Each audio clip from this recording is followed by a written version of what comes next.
Caitlin Clark yesterday was arguing with referees, and as expected, yeah, they're trying to get her banned. They're trying to get Caitlin Clark suspended. It is genuinely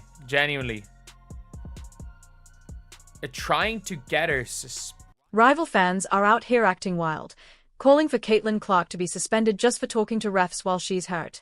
Be serious for a second. What is this, the WNBA or a middle school play? She's the leader of her team. Of course she's going to stay engaged, injury or not. But instead of respecting that, people are twisting it into some scandal. The real question is, why does Caitlin Clark make so many people so uncomfortable? And at the end of the half, the Pistons 44, the Fever 40. That was not underneath the basket. That was hard to see. The back-to-back. She had her back to her. It was in the open area. At least two of the refs, if not three of them, should have seen that foul. Caitlin pointed to it. They still didn't blow their whistle. Let's really talk about it. Clark's out here hobbling on one leg, wrapped in tape, still trying to contribute any way she can. And that's when rival fans decide she needs a suspension? For talking to officials? For showing leadership? Since when did being vocal become a crime in basketball? It's like her biggest sin is just existing as Caitlin Clark. They're trying to get her suspended. And by the way, this is coming from the same people that try to get her kicked out of the league. So, there is a tweet going semi-viral right now. And by the way, there's a lot more. There is a lot more tweets in this. This is just the one that I've seen. And this is just a funny thing. And that's the core issue. The league, the media, and half the fan bases don't know how to process greatness when it's staring them in the face. Like her or not, Caitlin Clark is the WNBA headline. She's why millions of new fans are watching, why arenas suddenly sound alive, and why every game she touches turns into an event. But instead of appreciating that, people act allergic to her success.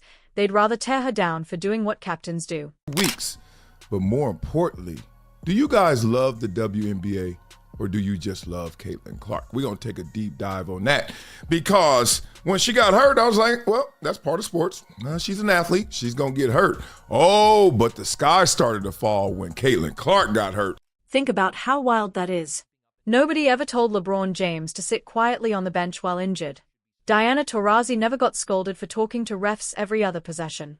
But when Caitlin does it, suddenly it's a moral debate. The double standard is glaring. It's one rule for legends, another for Clark, just because she's new and too good. Person is literally, so in the last 10 days, has called for Caitlin Clark to be investigated for fraud, tagging the WNBA. And again, do you want to know what the funniest thing about all of this is? Is that I would think nothing of this if it wasn't for the fact that WNBA have literally opened an investigation based on Twitter. Well, almost certainly based on Twitter. It honestly feels like the league and its loudest fans made a group decision. Let's humble Caitlin Clark. But here's the irony. She's the one fueling their success. The league's visibility is up over 25%, and that's not coincidence. A rookie walks in, breaks viewership records, and suddenly everyone's tense. Instead of giving her credit, they give her elbows, silence, and side eyes.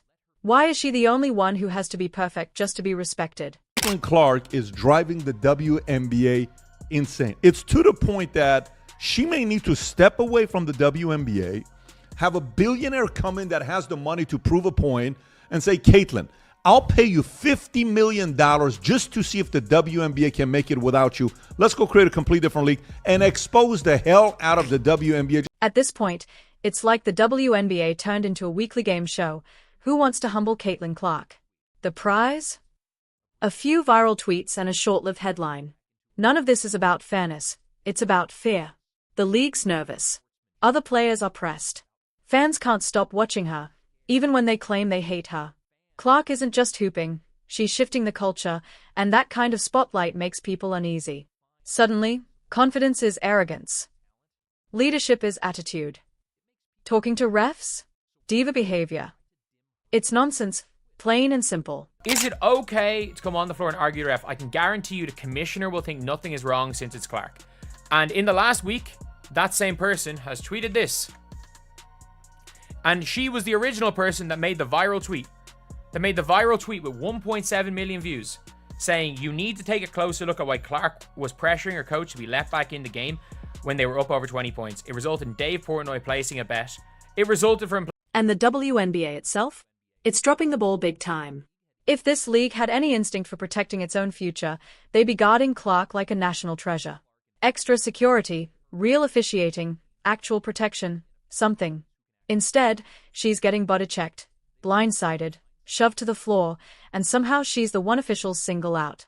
Where are the flagrants? The fines? The league statements about protecting stars? Nowhere. But flip the situation. If Caitlyn so much as nudged someone, ESPN would have a 12-segment investigation ready by morning. But what has happened since Caitlin Clark has gotten hurt?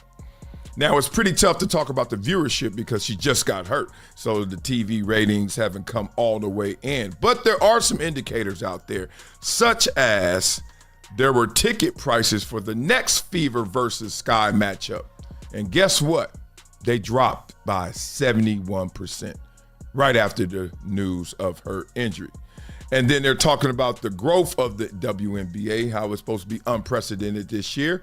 But now that will come to a halt as well just because of a 2-week injury to Caitlin Clark.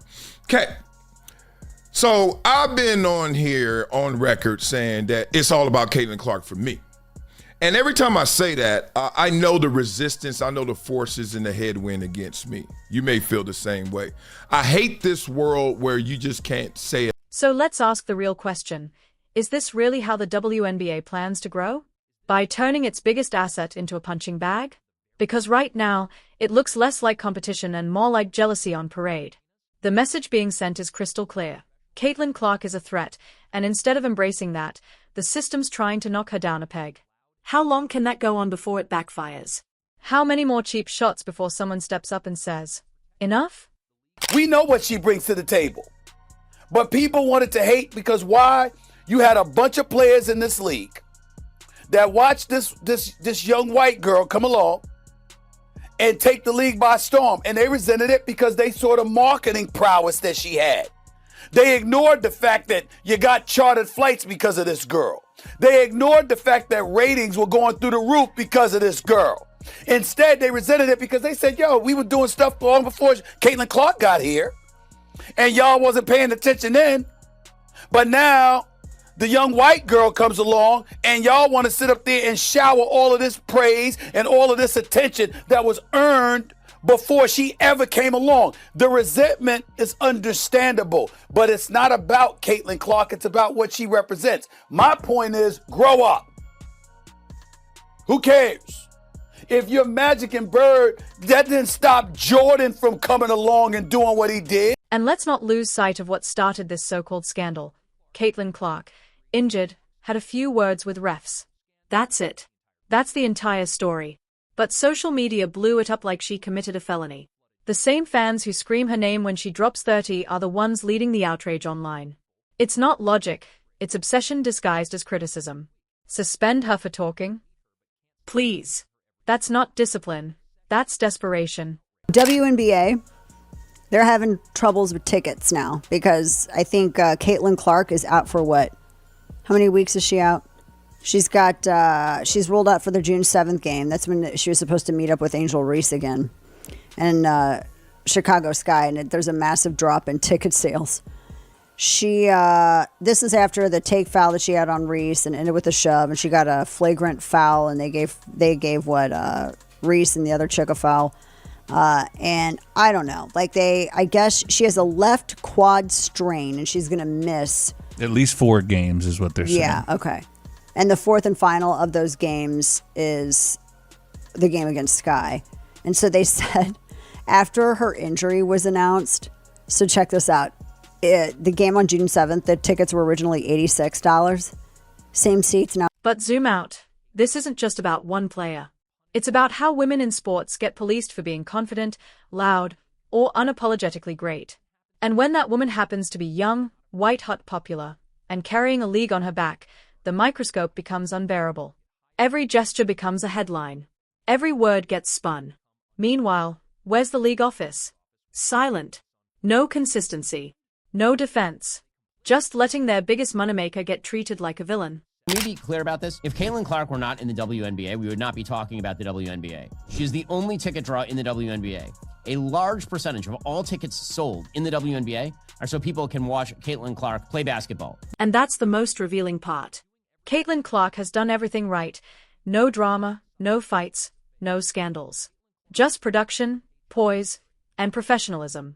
She's elevated her team and the WNBA's brand all at once, and still, she's the villain of the week. That tells you everything. Some people don't hate her actions, they hate her impact. She could hand out free tickets and someone would still twist it into arrogance. So how much longer is she supposed to carry this league while being treated like she's the problem? About this. Obviously, Caitlin Clark is a competitor and wants to play. Obviously, everyone wants to watch her play, but for me, it's about making sure we address this in a way that doesn't affect her long term. Sounds totally reasonable. I think obviously she's instrumental to what that team does. She's very important to the league at large as we. If the WNBA wants to actually grow, here's the fix. Protect your stars. Enforce the rules evenly. Punish cheap shots. Treat Caitlin Clark like the generational player she is, not like a scapegoat for everyone else's frustrations. And stop forcing her into a villain role she never asked for. She's not the controversy, she's the reason there's even an audience to see one. Fans can yell, rivals can scheme, but she keeps showing up, playing through pain, taking hits, and still moving the needle. That says it all. Next, Indiana Fever versus Chicago Sky game. June 7th, I believe. That's going to be on CBS as well. You think that's going to draw 2.7? I can assure you it won't. You think that's going to draw over 2 million? I can assure you that won't. Over 1 million views, 1 to 1.5 might be the ballpark for that Chicago Sky Indiana Fever game, but if it's anything under 1 million, then people turned off in record numbers. If this next Chicago Sky Indiana Fever game on CBS does anything less than 1 million, people turned off in record. Because here's the part nobody wants to say out loud. Caitlin Clark isn't just another player. She's the WNBA's entire storyline right now. The attention, the attendance, the headlines, they all orbit around her. And no matter how many haters or fake scandals pop up, she's not going anywhere. This was never about a sideline chat with a ref, it's about how the sports world reacts when a young woman walks in and completely shifts the balance of power. Caitlin Clark isn't fading. She's defining. She's the moment, and whether people love her or can't stand her, the numbers prove she's already changed the game.